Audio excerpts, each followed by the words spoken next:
Hello students, I hope you are doing well and we are also working from our home. Welcome to Saint Angels online classes. In this video we are going to discuss a topic difference between heredity and variation in chapter 4 heredity and evolution in class 10th in subject biology. Okay student, in the previous video we were just talking about heredity, but now in this video we are going to discuss the difference between heredity and variation. Let's start. Okay students, बात करते हैं heredity की. Heredity क्या होता है? It is the transmission of characters from parents to offspring. यानी parents से offspring में क्या होते हैं? कैरेक्टर्स का ट्रांसमिशन होता है. यानी कैरेक्टर्स जो रहते हैं वो पेरेंट्स से ऑफस्प्रिंग में ट्रांसफ़र होते हैं. बात करते हैं वेरिएशन क्या होता है. They are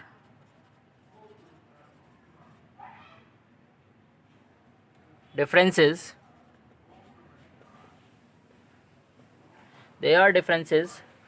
in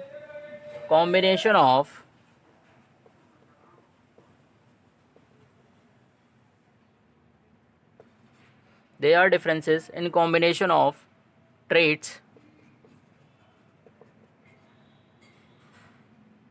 amongst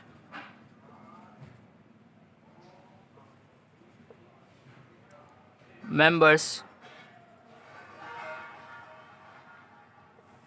of a species.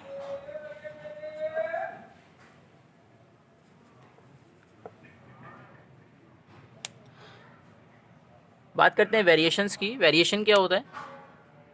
They are differences in combination of traits amongst members of a species.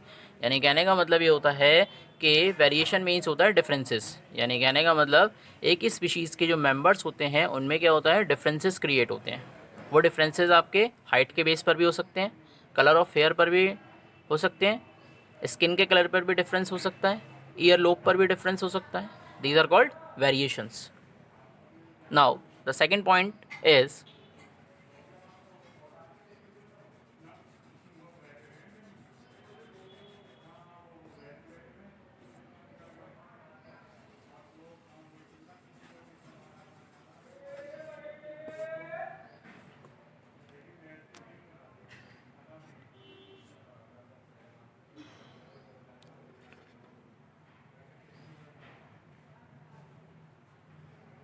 it occurs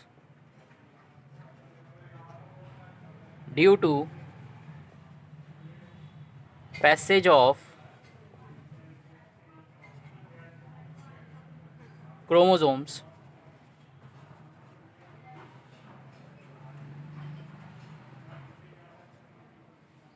or DNA from parents to offspring.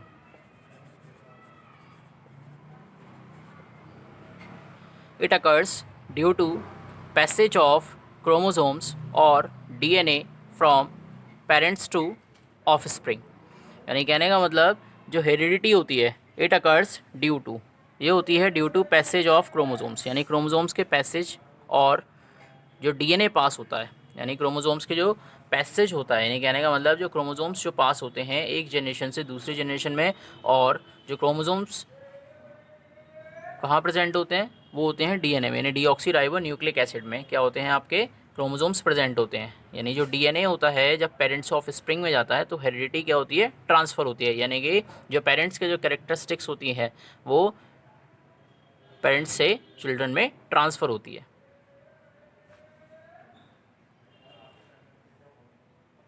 Now the next is variation. बात करते हैं variation की.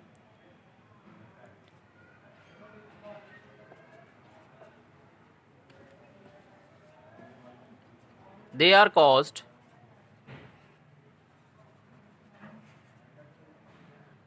by reshuffling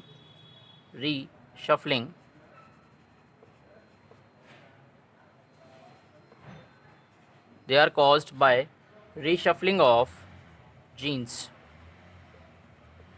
They are caused by reshuffling of genes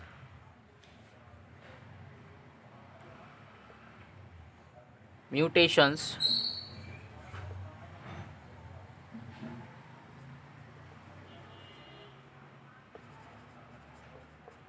as well as environment.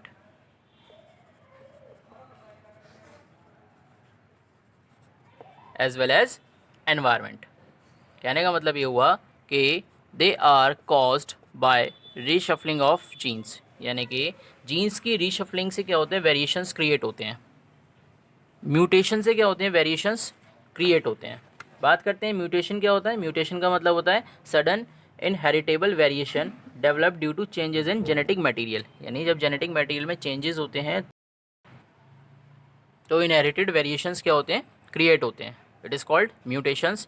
And environment के through भी क्या होता है, variations create होते हैं। Now the next point is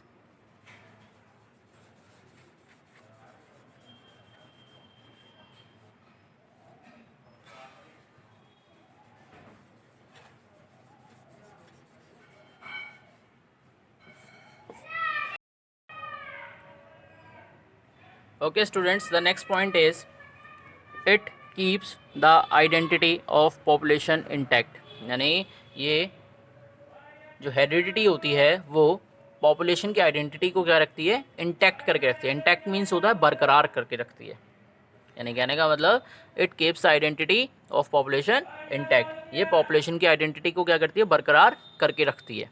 and third point in variation is they help in adaptations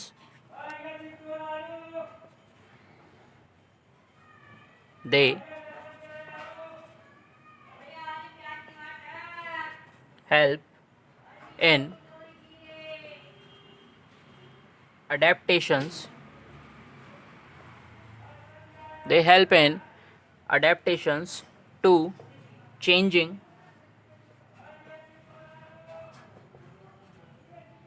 environment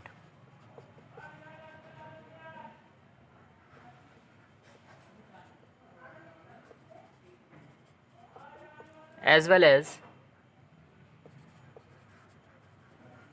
natural selection as well as natural selection। यानी कहने का मतलब ये हुआ कि जो वेरिएशन होता है they help in adaptations they help in adaptations to changing environment, यानी कहने का मतलब जो वेरिएशंस होते हैं ये क्या होते हैं, दे हेल्प इन अडेप्टेशन, ये अडेप्टेशन के लिए क्या करते हैं, हेल्प करते हैं। यानी जब एनवायरनमेंट में चेंजेस होते हैं तो एनवायरनमेंट में जो चेंजेस होते हैं उनके अकॉर्डिंग क्या करते हैं, अडेप्टेशन क्रिएट होता है। एंड जो वेरिएशंस होते हैं वो अडेप्टेशन को अडॉप्ट करने में क्या करते हैं, हेल्प करते हैं। They help in adaptation to changing environment as well as natural selection, यानी कहने का मतलब जब हमारे एनवायरनमेंट में चेंजेस होते हैं तो वेरिएशंस क्या करते हैं, ऑर्गेनिज्म के सर्वाइवल के लिए क्या करते हैं, हेल्प क्रिएट करते हैं, उसको अडेप्टेशन अडॉप्ट करने में क्या करते हैं, हेल्प करते हैं। अदरवाइज ऑर्गेनिज्म क्या होगा, सर्वाइव नहीं कर पाएगा और उसकी क्या हो जाएगी, डेथ हो जाएगी। Okay students, so here are the differences of heredity and variation. Now we are going to discuss the next topic, that is inherited traits.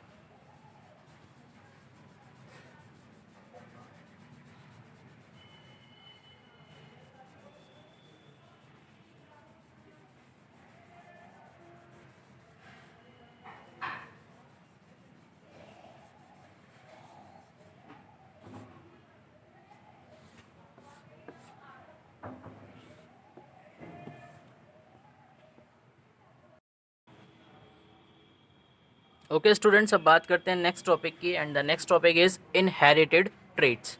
The next topic is inherited traits. तो बात करते हैं inherited traits में क्या होता है। They are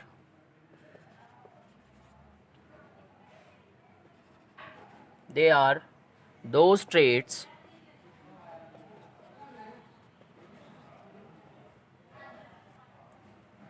which are controlled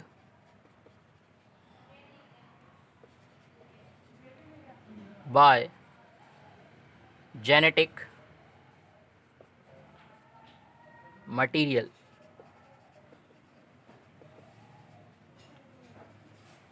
of the individuals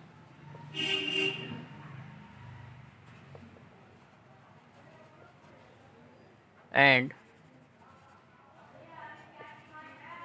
are obtained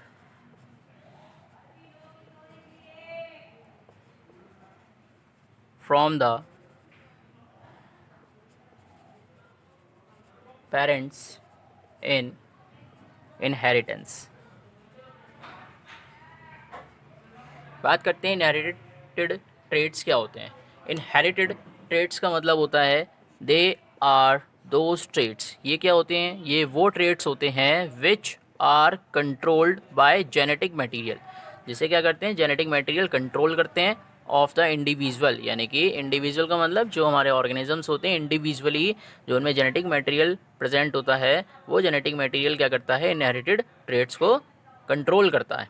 and are obtained from the parents in inheritance, और ये जो इनहेरिटेड ट्रेड्स होते हैं ये हमें पेरेंट्स से मिलते हैं। यानी तो कहने का मतलब ये हुआ कि they are those traits which are controlled by genetic material of the individuals, जो इंडिविजुअल्स होते हैं उनमें जो जेनेटिक मटेरियल प्रेजेंट होता है वो इनहेरिटेड ट्रेड्स को कंट्रोल करता है। And are obtained from the parents in inheritance, and ये जो जेनेटिक मटेरियल होता है वो क्या करता है, इनहेरिटेड ट्रेड्स को कंट्रोल करता है।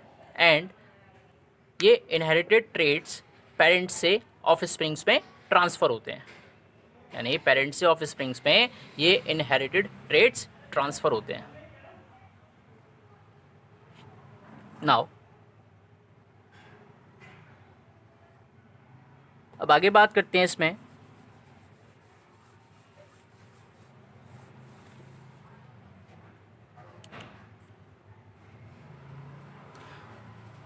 जैसे बात करते हैं the basic features remain the same in all human beings, यानी जितने भी ह्यूमन बींग्स होते हैं उनमें बेसिक फीचर्स क्या होते हैं, सेम होते हैं। A large number of traits have varied expression, यानी कि जो नंबर ऑफ ट्रेड्स होते हैं वो बहुत सारे होते हैं। जैसे फॉर एग्जांपल हम बात करें कौन कौन से में वेरिएशंस हो सकते हैं, यानी कहने का मतलब कौन कौन से ट्रेड्स हो सकते हैं, जैसे हाइट हो गया, स्किन हो गया, कलर हो गया,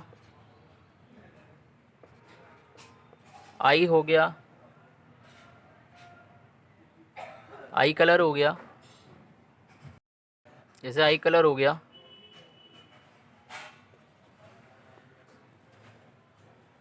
हेयर हो गया, शेप ऑफ नोज़ हो गया, लिप्स, ईयर्स एट्सेट्रा। तो कहने का मतलब ये हो गया कि ये सारे क्या होते हैं, इनहेरिटेड ट्रेड्स होते हैं। जैसे बात करें जैसे हाइट हो गया, स्किन हो गया, colour, eye colour, hair, shape of nose, lips, ears, ये सारे क्या होते हैं, इनहेरिटेड ट्रेड्स होते हैं। And due to varied expression of genetic traits, यानी जेनेटिक ट्रेड्स में वेरिएशन की वजह से जो पॉपुलेशन होती है उसमें जो वैरायटी मिलती है पीपल्स की वो डिफरेंट डिफरेंट मिलती है। यानी कहने का मतलब ये जो इनहेरिटेड ट्रेड्स होते हैं इनकी वजह से जो पीपल्स की जो वैरायटी होती है वो डिफरेंट डिफरेंट होती है। ओके स्टूडेंट्स, नाउ अब बात करते हैं rules for the inheritance of trades.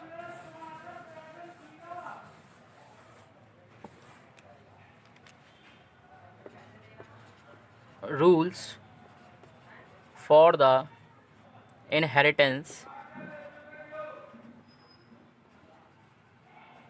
rules for the inheritance of traits, rules for the inheritance of traits। तो बात करते हैं ग्रेगर जॉन मेंडल की। ग्रेगर जॉन मेंडल, बात करते हैं ग्रेगर जॉन मेंडल की। and in 1822 to 1884 is known as father of genetics, यानी ग्रेगर जॉन मेंडल जो हैं उन्हें फादर ऑफ जेनेटिक्स कहा जाता है।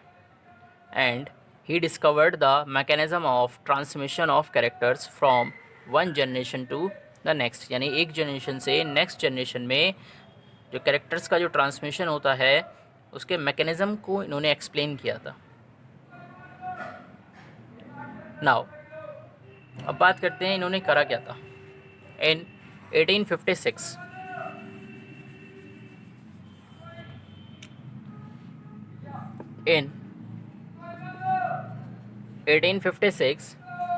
Mendel observed the occurrence of two type of pea plants growing in his monastery, यानी कहने का मतलब उनके पास क्या था, एक बगीचा था, उस बगीचे में उन्होंने पी प्लांट्स लगाए थे और पी प्लांट्स को 6 मंथ्स तक ऑब्ज़र्व किया था। पी प्लांट्स को 6 मंथ्स तक क्या करा था, ऑब्ज़र्व किया था। एंड उन्हें 2 टाइप के पी प्लांट्स मिले थे। उन्हें क्या मिला, 2 टाइप के पी प्लांट्स मिले थे। He found that P had several pair of contrasting visible traits, उनमें कॉन्ट्रास्टिंग विजिबल ट्रेट्स प्रेजेंट होते हैं। कौन कौन से कॉन्ट्रास्टिंग विजिबल ट्रेट्स होते हैं? कॉन्ट्रास्टिंग का मतलब होता है अपोजिट ट्रेट्स, और विजिबल का मतलब जिन्हें हम डायरेक्टली क्या कर सकते हैं, बाय आइज सीन कर सकते हैं। तो अपोजिट ट्रेट्स उन्होंने देखे थे। कौन कौन से थे? जैसे फर्स्ट था हाइट देखी थी उन्होंने हाइट देखी थी। फिर उन्होंने फ्लावर कलर देखा था।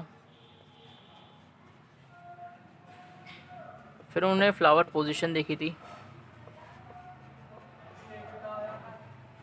फिर पॉड शेप देखी थी। पॉड शेप मीन्स क्या होता है, जैसे आपके जो पी प्लांट होता है, यानी पी की जो शेप होती है इस टाइप की होती है। तो ये जो बीच का जो पोर्शन होता है, यानी ये जो पूरी शेप होती है उसे कहते हैं पॉड शेप। पॉड कलर, यानी जो पॉड शेप है उसका पॉड का कलर कैसा है। सीड शेप, सीड की शेप देखी थी। एंड सीड कलर देखा था, सीड कलर को भी देखा था। तो कहने का मतलब ये सारे क्या थे, कॉन्ट्रास्टिंग कैरेक्टरिस्टिक्स थी। कॉन्ट्रास्टिंग कैरेक्टरिस्टिक्स का मतलब ये होता है कि कुछ प्लांट्स में हाइट क्या थी, ज़्यादा थी, और कुछ प्लांट्स में हाइट क्या थी, कम थी। इसी तरीके से फ्लावर कलर की बात करें तो कुछ फ्लावर्स में जो कलर प्रेजेंट था वो डिफरेंट था, बट कुछ फ्लावर में जो कलर प्रेजेंट था वो डिफरेंट था। फ्लावर पोजीशन की बात करें तो वो भी डिफरेंट थी। पॉट शेप की बात करें तो कुछ फ्लावर्स में डिफरेंट थी और कुछ फ्लावर में क्या थी, डिफरेंट थी। एक तो ये ऐसी होती है और एक ऐसी भी होती है, यानी कि ये कुछ प्लांट्स में ऐसी फिगर थी और कुछ प्लांट्स में ऐसी फिगर थी, पॉड शेप। पॉड कलर की बात करें तो कुछ प्लांट्स में पॉड कलर भी डिफरेंट था और कुछ में वो भी डिफरेंट था। इसी तरीके से बात करें सीड शेप की, सीड शेप में भी डिफरेंसेस देखने को मिले थे और सीड कलर में भी डिफरेंसेस देखने को मिले थे।